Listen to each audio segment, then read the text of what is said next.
যুদ্ধ ইস্যুতে ইরানের সাথে কি কোনোভাবেই আর আপোষ করতে পারছেন না মার্কিন প্রেসিডেন্ট ডোনাল্ড ট্রাম্প? এজন্যই কি শেষ পর্যন্ত চীনের কাছে জীবন ভিক্ষা চাইতে যাচ্ছেন যুক্তরাষ্ট্রের শাসক? অথচ মাত্র এক বছর আগেই বেশ দম্ভের স্বরে ট্রাম্প বলেছিলেন আকাশচুম্বী বাণিজ্য শুল্ক চীনের উপর আরোপ করে দেশটির অর্থনীতি ধ্বংস করে দেবেন তিনি। কিন্তু সেই চীনের কাছেই এখন ইরান ইস্যুতে যেতে হচ্ছে ট্রাম্পকে। তবে কি প্রধান অর্থনৈতিক প্রতিদ্বন্দ্বীকে উদ্ধারে এগিয়ে আসবেন চীনের প্রেসিডেন্ট শি জিনপিং, নাকি ইরানের পক্ষে স্বার্থ আদায়ে যুক্তরাষ্ট্রকেই ঘায়েল করবেন চীনের শাসক? ইসরায়েলের উস্কানিতে পা দিয়ে ইরানের বিরুদ্ধে সাম্প্রতিক সময়ে যুদ্ধে জড়িয়ে বেশ বিপাকেই পড়েছেন মার্কিন প্রেসিডেন্ট ডোনাল্ড ট্রাম্প। বিশ্লেষকদের মতে যুদ্ধের ময়দানে ইরানের কাছে এক প্রকার পরাজিত ইহুদিবাদীরা। তবুও পারস্য উপসাগরীয় অঞ্চলে তেহরানের বিরুদ্ধে উত্তাপ বজায় রেখেছে ইহুদিবাদীরা। তবে ইরানও রয়েছে নিজের অবস্থানে অটল। কোনো প্রকার চাপের কাছেই মাথা নত করবে না তেহরান। পারমাণবিক ও ক্ষেপণাস্ত্র ইস্যুতে মার্কিন প্রশাসনের সাথে কোনো ধরনের আলোচনা করতে অস্বীকৃতি জানিয়েছে ইরান। এমন পরিস্থিতিতে হরমুজ প্রণালীকে ঘিরে বিভিন্ন ধরনের শর্ত আরোপ করছেন ট্রাম্প। কিন্তু তাতেও নাখোশ তেহরান। টালমাটাল এই পরিস্থিতি যখন কোনো ক্রমেই নিয়ন্ত্রণে আনতে পারছেন না মার্কিন শাসক, ঠিক তখনই যুক্তরাষ্ট্রের দীর্ঘদিনের প্রধান প্রতিদ্বন্দ্বী চীনের দ্বারে পা রাখতে চলেছেন ট্রাম্প।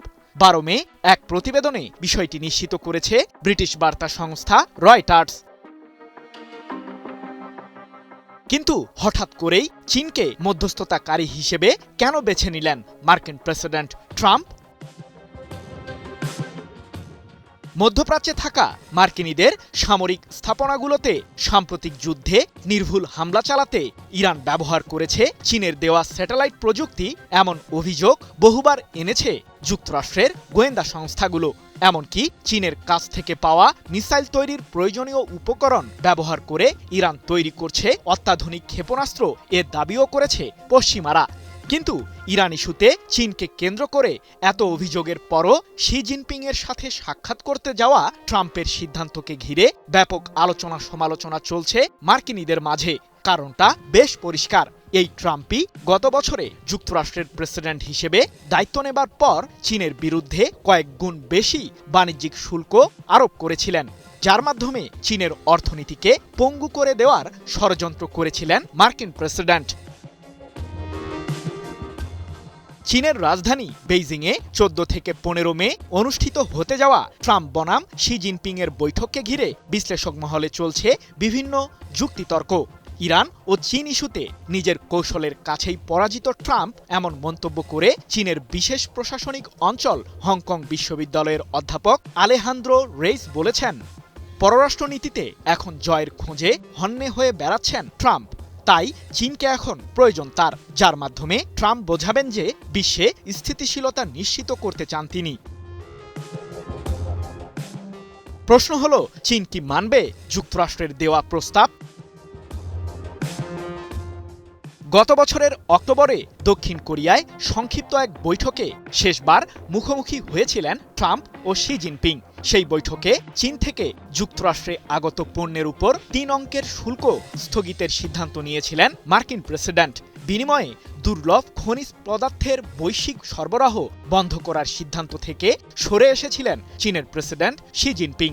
যদিও নীরবে ওয়াশিংটনকে লক্ষ্য করে অর্থনৈতিক চাপ প্রয়োগের কৌশল আরও বেশি ধারালো করেছিল বেইজিং।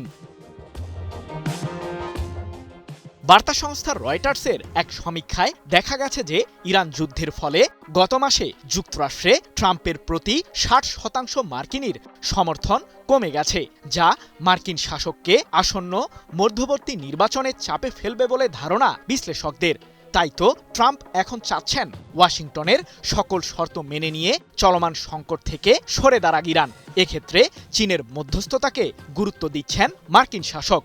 যদিও বেইজিং বিনিময়ে অনেক কিছুই ট্রাম্পের কাছে চাইবে বলে ধারণা বিশ্লেষকদের। বিশেষ করে তাইওয়ান ইস্যুতে যুক্তরাষ্ট্রের হস্তক্ষেপকে নিয়ে শর্ত আরোপ করতে পারে চীন সরকার, এমনটাই দাবি সমরবিদদের। সৃজন মাহমুদ, নিউজ 24।